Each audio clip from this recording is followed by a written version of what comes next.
Assalamualaikum warahmatullahi wabarakatuh.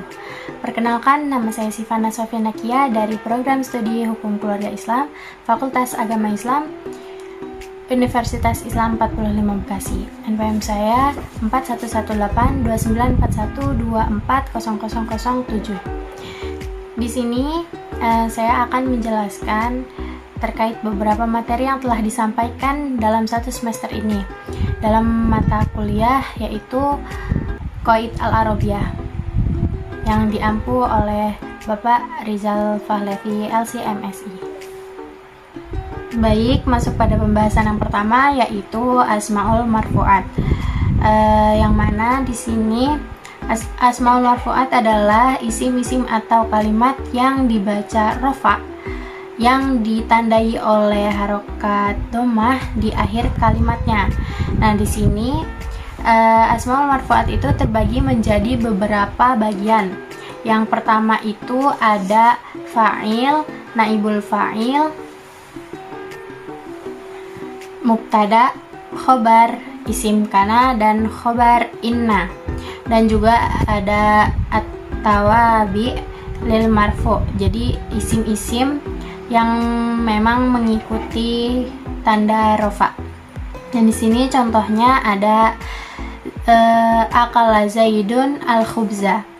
Jadi yang menjadi contoh di sini adalah Zaidun. Zaidun di sini menjadi fa'il yang ditandai oleh harokat dhammah di akhir kalimatnya. Kemudian masuk pada pembahasan yang kedua, itu ada Asmaul Mansubat. Asmaul Mansubat di sini adalah isim-isim atau kalimat-kalimat yang dibaca nasab yang ditandai oleh harokat fathah di akhir kalimatnya. Nah, Asmaul Mansubat ini terbagi menjadi beberapa bagian juga. Yang pertama ada maf'ul bih, maf'ul ma'ah, maf'ul li ajlih, masdar, zorof zaman, zorof makan, tamyiz, hal, ismun la, khobar kana, dan isim inna. Di sini saya mengambil contoh dari contoh yang sebelumnya. Kalau al marfu'at tadi akala Zaidun al khubza, yang menjadi contoh al marfu'at tadi adalah si Zaidun. Nah, kalau di mansubat ini yang menjadi contoh adalah al khubza. Jadi dia al khubza ini kedudukannya sebagai maf'ul bih yang ditandai oleh harokat fathah di akhir kalimatnya. Pembahasan yang ketiga ada Asmaul Majruror. Di sini Asmaul Majruror adalah isim-isim atau kalimat-kalimat yang dibaca jer yang ditandai oleh harokat kasroh di akhir kalimatnya. Nah, isim-isim majrur ini terbagi menjadi beberapa bagian, yaitu yang pertama dijerkan karena kemasukan huruf jer, yang kedua karena menjadi badal. Contohnya adalah kharaja aliyun minal madrasati.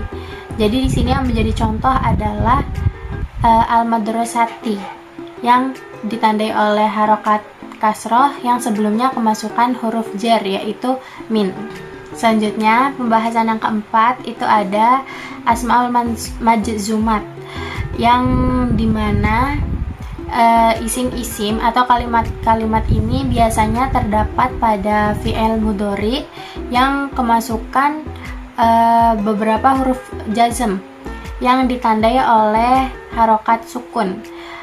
Di antaranya huruf-huruf jazm adalah lam, lanahiyah, man, dan an. Sebagai contohnya ada lam yadhhab ilal madrasati. Di sini yang menjadi contoh adalah yadhhab, yang mana aslinya itu adalah fi'il mudhari dhahaba yadhhabu. Harokat belakangnya aslinya itu dhammah. Tapi karena kemasukan huruf jazm lam, maka dari itu dibaca yadhhab dan diakhiri oleh harokat sukun. Pembahasan selanjutnya yaitu adalah at-tawabi. At-tawabi dalam ilmu nahwu ini adalah kata-kata atau isim-isim yang mengikuti kalimat sebelumnya. dalam hal i'rabnya, yaitu nasab, rofa, dan jer.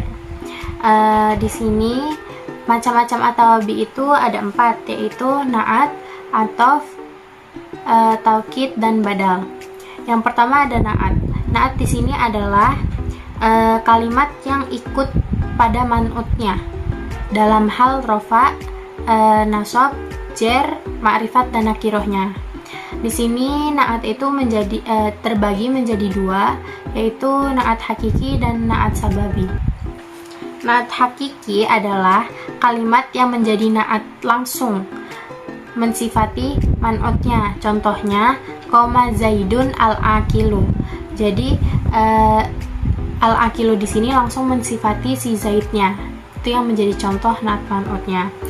Kemudian yang kedua itu ada na'at sababi. Na'at sababi adalah kalimat yang menjadi na'at tidak langsung, tetapi masih ada hubungan dengan man'utnya.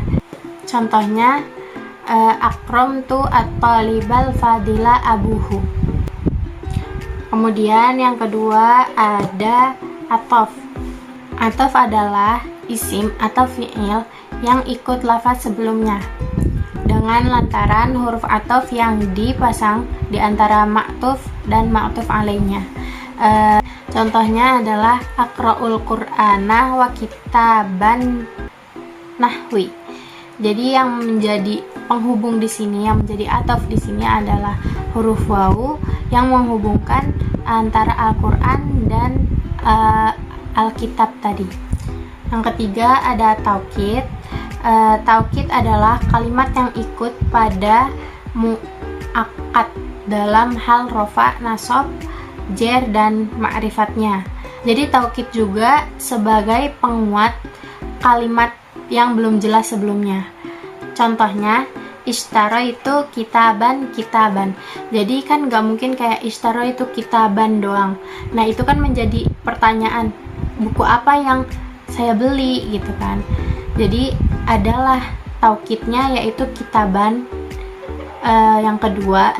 Kitaban yang kedua itu menjadi taukid atau penguat untuk kalimat sebelumnya, menjelaskan kalimat yang masih belum jelas. Dan yang keempat adalah badal. Badal adalah tabi yang sejalan baginya dengan menyebutkan kata sebelumnya dengan tidak sengaja untuk zatnya sendiri. Dan badal ini mengikuti mubdal minhunya yang diganti darinya. Contohnya, zaro khalidun sodiqohu. Jadi contohnya itu adalah kalimat sodiqohu yang mana menggantikan Khalid secara penuh, yang artinya Khalidlah yang melakukan kunjungan itu. Baik, mungkin itu saja yang bisa saya sampaikan. Kurang dan lebihnya mohon maaf, karena di sini saya juga masih belajar dan kita semua masih sama-sama belajar. Semoga bermanfaat. Wabillahi taufiq wal hidayah. Wassalamualaikum warahmatullahi wabarakatuh.